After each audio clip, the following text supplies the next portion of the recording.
Bismillahirrahmanirrahim. Assalamualaikum warahmatullahi wabarakatuh. Alhamdulillahirabbil alamin. Wa asyhadu an la ilaha illallah wa asyhadu anna Muhammadar Rasulullah sallallahu alaihi wasallam. Wa syarrafa karrama wa baraka wa azzama sahabati wat tabi'in wa tabi'ihim bi ihsanin ila yaumiddin. Fi kulli lamhatin wa nafasin adada ma wasi'ahu ilmullah. Alhamdulillah, saya mengucapkan syukur kepada Allah Subhanahu wa taala kerana diberi kesempatan untuk membentangkan tajuk kajian saya di seminar antarabangsa Islam di alam Melayu. Kali kelima, ikon IMET 5. Tajuk kajian saya yang akan dibentangkan pada hari ini adalah aplikasi beberapa kaedah fikah dalam isu vaksin satu analisis. Saya Wan Muhammad Zul bin Wan Yusuf daripada College Community Lipis Pahang, Malaysia.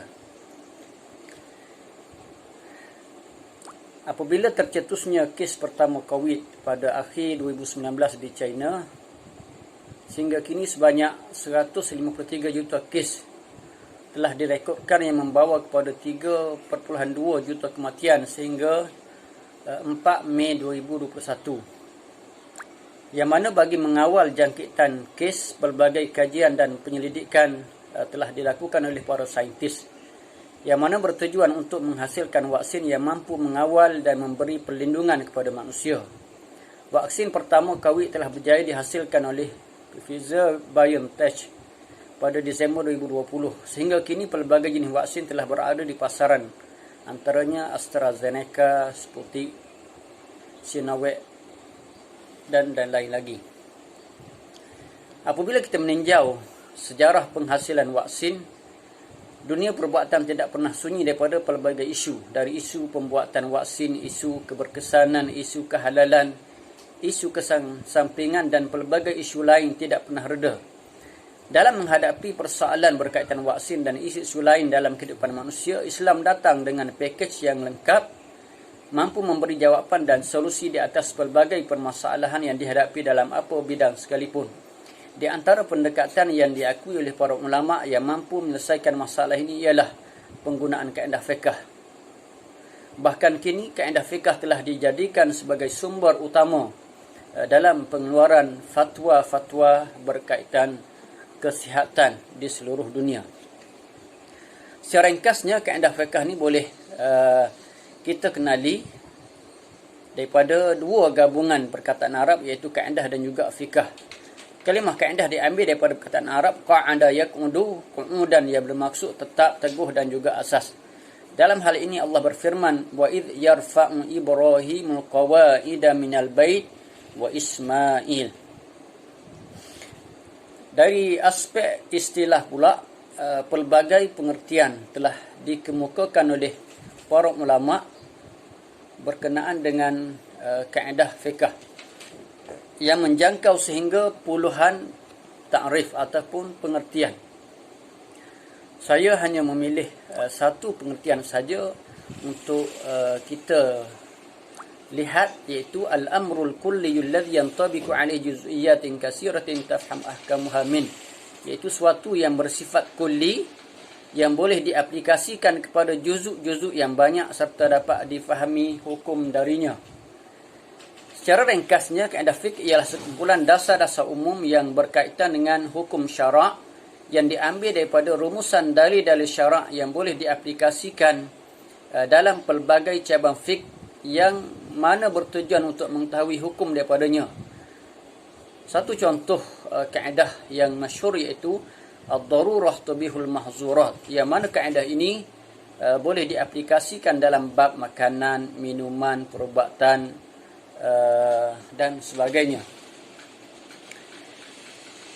Kita tengok pembahagian kaedah secara ringkas. Ulama membahagikan kaedah kepada dua, iaitu kaedah al-asasiyah dan kaedah cabang.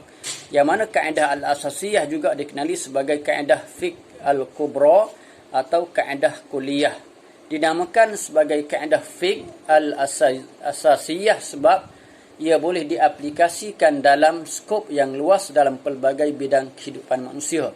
Kemudian yang kedua, kaedah caban juga dikenali dengan dhabit yang mana berada di peringkat yang kedua. Dari sudut kehujahan, ada dua pandangan ulama. Pandangan pertama, harus menjadikan kaedah fiqh sebagai sumber hukum apabila disandarkan kepada dalil daripada Al-Quran ataupun hadis, yang mana ini adalah merupakan pandangan majoriti ulama. Kemudian yang kedua, tidak harus menjadikan kaedah fiqh sebagaimana hukum sebagai hukum selagi tidak ada nas yang jelas daripada Al-Quran ataupun As-Sunnah. Itu pandangan yang kedua. Kita pergi kepada kepentingan kaedah fiqh. Pelbagai pendapat yang dikemukakan oleh para ulama tentang kaedah fiqh ini yang disebutkan oleh As-Suyuti, Abdul Rahman Rabah dan lain-lain lagi, Al-Qarafi dan sebagainya. Salah satunya Al-Qarafi sebut bahawa ilmu ini mempunyai manfaat yang besar dan penting bagi fiqh. Kemudian saya nak tinjau sikit tentang konsep vaksin. Vaksin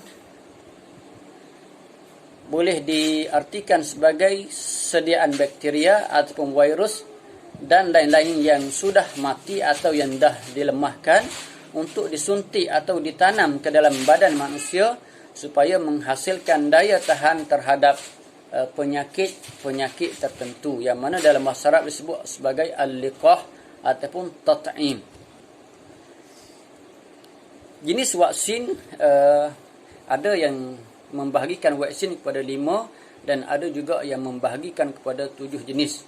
Itu vaksin virus hidup, vaksin virus yang dimatikan, vaksin subunik, vaksin toksoid dan vaksin DNA. Kemudian isu dalam vaksin, antaranya yang menjadi bualan masyarakat, ia mengandungi bahan yang membahayakan penyebab autism bermotif keuntungan, mengandungi bahan yang tidak halal motif keuntungan, saintis yang sengaja mencipta virus untuk mengeluarkan vaksin, dan manusia tidak perlu kepada vaksin. Sebab apa? Sebab telah ada perlindungan semula jadi antibody yang kuat. Kemudian kita berpindah kepada aplikasi beberapa kaedah fiqh dalam isu vaksin. Kaedah pertama, al-umur bimaqasidiha, yang mana boleh diaplikasikan dalam beberapa isu. Yang pertama, program vaksinasi yang dijalankan oleh pemerintah yang mempunyai agenda yang tertentu. Apabila agenda dia untuk menjaga kesihatan, menjaga kemaslahatan rakyat, program tersebut akan diberikan ganjaran oleh Allah Subhanahu Wa Taala. Sebaliknya, apabila dilaksanakan untuk tujuan lain, maka ia akan diberikan dosa oleh Allah Subhanahu Wa Taala. Yang kedua, pegawai perubatan yang melaksanakan program ini ke atas pesakit yang menghadapi masalah kesihatan tanpa membuat pemeriksaan lanjut mesti bertanggungjawab sekiranya berlaku sesuatu yang membahayakan nyawa ataupun kesihatan pesakitnya. Itu al-umur bimaqasidiha. Kaedah yang kedua, al-yakin la yuzalu bisyak. Antara kaedah yang boleh diaplikasikan, isu yang boleh diaplikasikan, yang pertama, keputusan diambil untuk melaksanakan suatu polisi berkaitan dengan imunisasi ataupun vaksinasi adalah berdasarkan keputusan yang diyakini dapat memberi kebaikan dan maslahat kepada rakyat. Sekiranya keputusan diambil berdasarkan alasan yang tidak kukuh atau keputusan yang tergesa-gesa kemudian ditarik balik, ia akan memberikan efek kepada kerajaan. Islam menggariskan bahawa keputusan dibuat dalam melaksanakan suatu polisi hendaklah diputuskan dengan yakin setelah mempunyai bukti-bukti yang kukuh berdasarkan kepada penyelidikan yang mantap. Kemudian, menggunakan vaksin yang diyakini mendatangkan manfaat lebih baik berbanding menerima pakai pandangan yang menolak pemberian vaksin kerana tidak bersandar kepada fakta yang diyakini dan hanya bersifat andaian. Kemudian, manfaat dari program vaksinasi mencapai tahap yakin sedangkan mudarat hanyalah bersifat andaian semata-mata. Dan kaedah yang ketiga, al-masyaqqatu tajlibut taysir. Dalam keadaan yang menyulitkan juga, kaedah ini membenarkan seseorang menggunakan penawar atau vaksin yang dibuat dari bahan yang tidak halal dengan beberapa syarat tertentu seperti tiada vaksin yang halal. Kaedah yang keempat, ad-dararu yuzal.